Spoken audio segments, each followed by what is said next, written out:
What's up everyone, my name is Parvin and I welcome you back to our League of Legends Top 5 Plays. That's the last time we're showing the ad for ProBuilds.net, so if you haven't already, go check out their new site, it's incredibly useful. Without further ado, let's get into this week's Top 5 Plays, starting with 23 Magic, 23 on Ezreal, but this is a great team play altogether. At the start, we see them defending their T1 turret as we see Diana looking for an opportunity to strike. Once Orianna puts the ball in her, she wastes no time to pop her shield and dive in, pulling in all 4 players, followed by a beautiful Orianna ult into her W, and finally the true shot barrage to absolutely decimate the enemy team. Great initiation, follow-up, and synergy from the team grabs 4 kills in this beauty of a play. Coming in at 4th place, we have League Ryan W on Zed with another one of his sick plays. We see him farming under his tower in a 1v2 lane when he suddenly ults in on Vayne, but once you barrier, Sona crescendos, and then Exhaust comes out, he quickly reacts with a Living Shadow swap out so that he can use his E from a range while taking no damage, and then comes back in for the kill. After the condemned stun, he E's with his Living Shadow and then bursts her down, grabbing the double kill despite all their cooldowns and being one auto attack from death.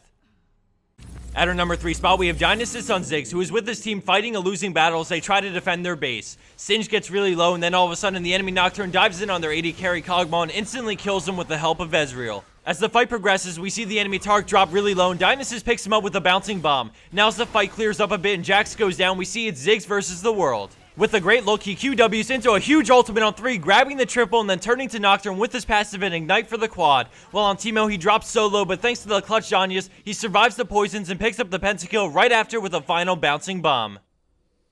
Coming in at 2nd place is Ying on Lee Sin with a sick escape thanks to an insane reaction time and quick thinking. At the start, we see him on Teemo, and as they get closer to the enemy team's shop, he settles for the kill on Nunu and then decides to push with his minions to win the game. As the enemy team responds with Home Guard, he soon realizes he's in trouble as he runs away and the enemy Jarvan chases, quickly gaining on him. We slow it down as Jarvan EQs, but he war jumps the slow from Jarvan's shield and potentially the knockup from the combo. He turns with a beautiful ultimate to stall them as Ryze stays right on his tail and roots him, but before they can dump all their damage into him, he war jumps away and decides to head off into the jungle. As they continue to chase and gain ground, he knows the combo is coming. All of a sudden, Caitlyn starts to ult him and he predicts the collapse on him and instantly Qs to the minion and jumps out just in time into another war jump over the wall, guaranteeing his safety after several clutch jumps.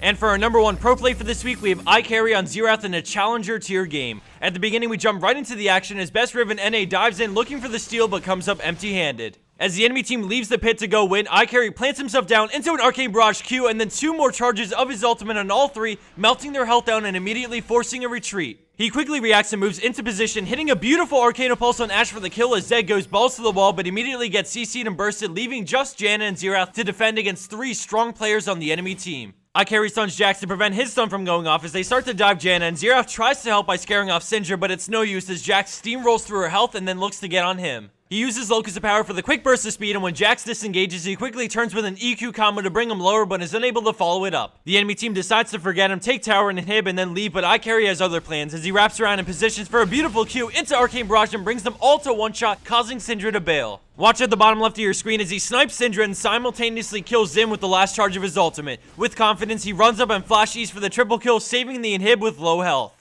This entire play from start to finish was perfectly played by iCarry, and he single-handedly turned the tides of this game by destroying the enemy team post-Baron and saving his inhib. Nearly 18 minutes later, after tons of back and forth action, Red Team takes the win in such a close game. Communication is always vital when competing in tournaments. Winning a match requires perfect coordination. You cannot win by yourself. Raid Call.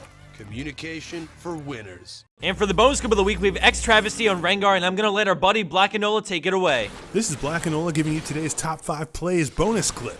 I've got a special guest with me today. Everyone, say hi to Rengar. Let's see what they're made of. We've got a pretty standard top lane matchup versus Garen. Not a landslide matchup for Rengar, but I think it's time for a little game I like to call Count the Jumps. I hope you're counting the jumps and Flash's burn to catch Rengar because they really want him dead. Rengar's getting ganked by Trundle, but thanks to some baller bush control, or I like to call BBC, Garen gives out first blood. Lesser creature. I guarantee that's how he feels right now, Rengar.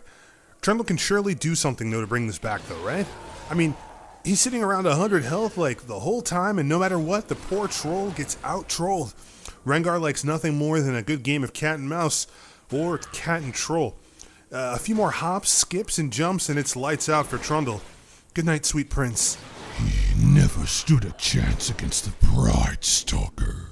Garen finally makes it back to lane, 3 levels behind. I mean, I know he can make something happen, though. He's got so much more health. Slow your roll, Garen. Another back and forth in the bush, and an empowered Q makes Garen go 0 and 2. If you were following along, that's 19 jumps. Shoutouts to Potato Monster for letting me commentate on this top 5 bonus play. If you like what you heard, please subscribe to my channel at Blackanola. You can also follow me on Facebook and Twitter at Blackanola as well.